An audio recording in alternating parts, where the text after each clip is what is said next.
The warning signs were there for anyone paying close attention. Week after week, the Indiana Fever were quietly putting together the kind of performances that don't always make national headlines, but send a very clear message to every team in the league. And then came the Toronto Tempo. What unfolded on the hardwood that night was not simply a basketball game. It was a declaration. A full-throated, chest-out statement that the Indiana Fever have arrived, and they are not here to participate. They are here to dominate. The final score told the story plainly enough. A commanding 22-point blowout victory powered by a staggering 113-point offensive output in just 40 minutes of regulation basketball. But the numbers, as impressive as they are, barely scratch the surface of what actually happened inside that arena. Welcome back to WNBA Updates. Let's break down every single layer of this remarkable performance. For weeks, the national conversation around the Indiana Fever has been filled with doubt. Critics questioned whether the locker room chemistry was real or manufactured for the cameras. Analysts wondered aloud whether this roster was simply a collection of high-profile individual talents who would eventually buckle under the pressure of expectations. The doubters suggested that the moment things got tough, the cracks would show and the foundation would crumble. The Toronto Tempo walked into that arena carrying their own motivation. Still stinging from the controversial ejection of Isabel Harrison in their previous matchup, they were desperate to reclaim momentum and remind the league that they belong in the conversation. They came prepared with a defensive game plan. They came with energy and urgency. They came ready to compete. None of it mattered. Within minutes, it became clear that the Tempo had walked into something they were completely unprepared for. The Fever came out with a level of cohesion, confidence, and controlled aggression that silenced every single critic who ever questioned this team's ability to play together. The chemistry that so many people called a work in progress, it is no longer in progress.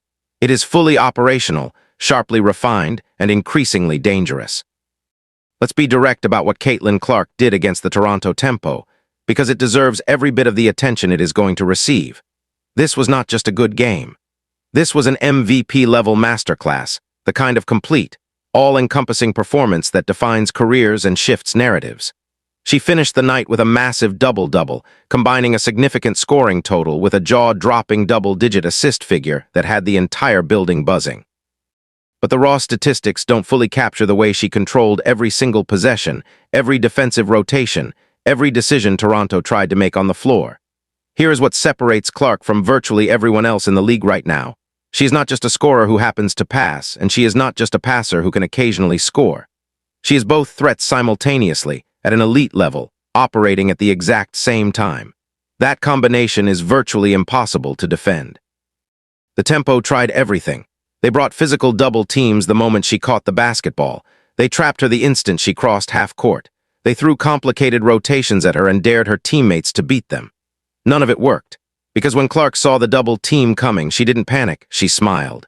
She found Aaliyah Boston cutting to the rim and delivered a pinpoint pass directly into her shooting pocket for an easy layup. When the Tempo adjusted and tried to protect the paint, Clark stepped back behind the logo and knocked down a deep three-pointer that had defenders shaking their heads. The most remarkable aspect of her performance, beyond the raw production, was how effortlessly she operated in the half-court. This is not the same player who was frantically adjusting to the speed of the professional game as a rookie. The professional game has now slowed down for Caitlin Clark. She is reading defensive rotations before they develop, anticipating where the opening will appear 2 or 3 passes before it actually does, and delivering the basketball with the timing and precision of a player who has been running this offense for a decade. She was manipulating defenders with her eyes alone. No-look passes in heavy traffic. Thread the needle feeds through closing windows. She was playing chess while the Tempo was still trying to figure out the checkerboard. When your point guard is personally responsible for a massive chunk of your team's total offensive output, combining her own scoring with a double-digit assist total, you are watching something genuinely special unfold in real time. The impact of that kind of performance on an opposing defense is devastating and almost impossible to overstate. If your opponent is only scoring, your defensive strategy is straightforward. Double-team them and force someone else to beat you. But when Clark is distributing at that level, every single Fever player on the floor becomes a legitimate scoring threat. The Tempo defenders were visibly hesitating on every possession, caught between contesting the three-pointer and protecting the paint, and Clark was punishing them for every moment of indecision. This is what a floor general looks like at full power. The MVP conversation in this league just got significantly interesting. You absolutely cannot discuss this dominant victory without spending significant time on the player who has quietly become one of the most important pieces of this Indiana Fever puzzle. Sophie Cunningham was absolutely unconscious against the Toronto Tempo, and the performance she delivered deserves to be celebrated loudly. Coming off the bench, Cunningham finished with 24 points on 8 of 11 shooting from the field and a staggering 6 of 7 from beyond the three-point arc. She shot over 90% from three-point range. Let that number settle in for a moment. In a professional basketball game against a defense that was actively trying to contain her, Sophie Cunningham was virtually automatic from deep. But here is the thing about Cunningham that the box score will never fully capture. It is not just the shooting. It is the way she plays the game. She plays with a massive chip on her shoulder and a fearless, infectious competitive energy that has spread throughout the entire Indiana locker room. She dives on the floor for loose balls without hesitation. She aggressively attacks the glass for offensive rebounds that role players typically don't pursue. She hits heavily contested three-pointers right in the face of closing defenders without flinching. I want to look at real quick before we get into some more of this basketball game today is Caitlin Clark earlier press conference. I don't know if you guys got to watch it. I want to show it to you guys here and let you guys know exactly what Caitlin Clark said about these shoes and about everything. You had your friendship bracelets today with the Caitlin ones and Do you remember what she did against the Connecticut Sun just days before this game? Coming off the bench in a critical moment, she hit 3 consecutive bombs from deep and personally scored the final 11 points of that game to seal the victory. That clutch instinct did not disappear against Toronto. She showed up in exactly the same way, in exactly the moments her team needed her most. Her connection with Caitlin Clark is developing into something genuinely thrilling to watch. The two of them feed off each other's energy in a way that feels natural and unforced. When Clark drives and draws the defense, Cunningham relocates to the open corner and catches and fires without hesitation. When Cunningham gets hot and the defense shifts to contain her, Clark attacks the suddenly open driving lane. They are making each other better in real time, and the rest of the league should be paying very close attention. Cunningham is also providing something less tangible but equally important: veteran toughness that supports Clark against physical defenders. Teams have spent months trying to physically bully and pressure the Fever's star point guard. But Cunningham's presence and her aggressive, no-nonsense style of play has changed the dynamic around Clark. The Fever no longer feel like a team that can be intimidated or pushed around. When your second unit has a player capable of going for 24 points on 90% three-point shooting on any given night, your head coach can deploy her as an offensive hand grenade off the bench. Every team in this league now has to account for Sophie Cunningham in their defensive game planning, and that reality makes Indiana significantly more difficult to guard from top to bottom.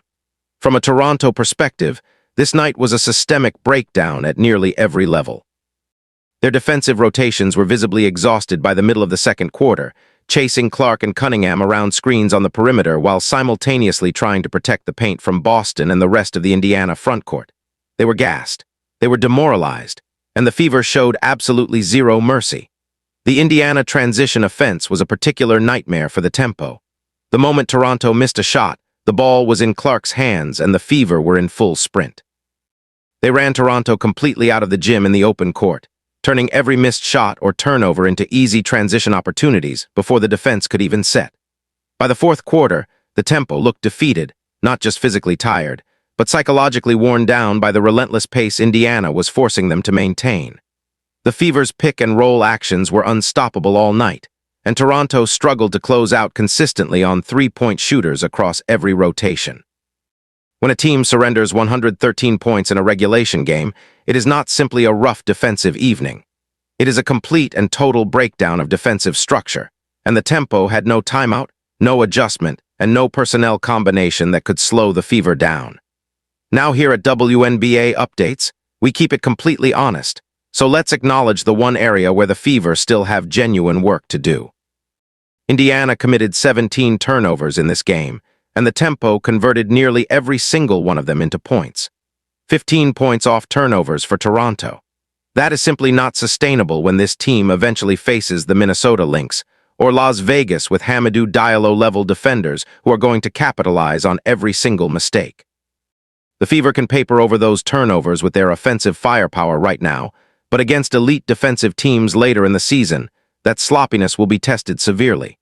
This is the one critical area where Stephanie White's coaching staff needs to focus their attention in practice, because everything else about this team's game is trending in an extremely positive direction.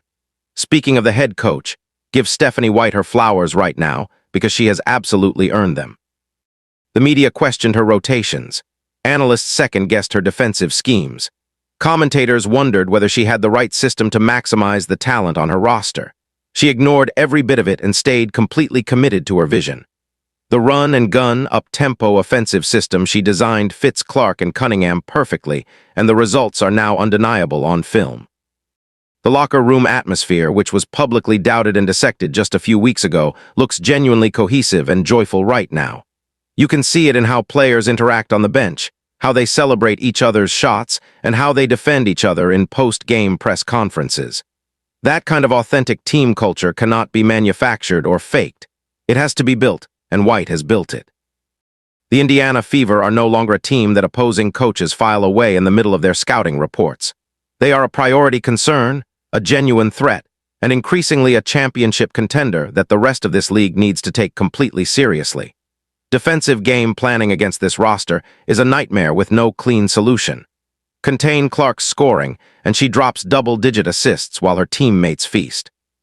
Protect the passing lanes and play her straight up, and she pulls up from 30 feet and makes you pay.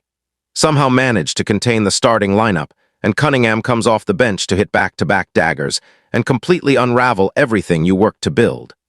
The road to the WNBA championship could genuinely run through Indiana this season, and the entire league just received a very loud, very clear warning. Drop a comment below and let us know, how far do you believe this Fever team can go? Can anyone in the league slow down Caitlin Clark in the MVP race? This is WNBA Updates. Keep your eyes on the court, and we will see you in the next one.